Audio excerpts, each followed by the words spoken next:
এদিকে দেখো গরমা গরম খিচুড়ি।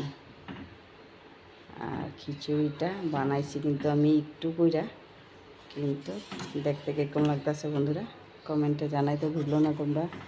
আর কে কে খিচুড়ি প্রেমী তোমরা এটাও কমেন্টে জানাইতে ভুললো না।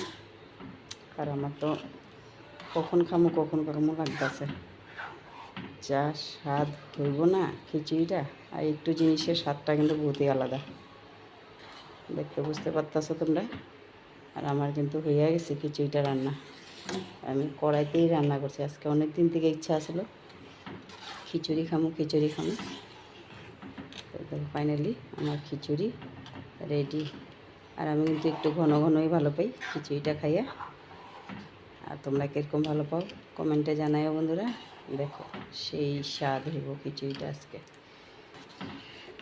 তোমার কাছে কীরকম লাগলো বন্ধুরা কমেন্টে অক্ষণেই জানাও তোমরা। আর কে কে খিচুড়ি প্রেমী এটাও আমার একটু কমেন্টে জানাও। আর কীরকম লাগলো আমার খিচুড়িটা।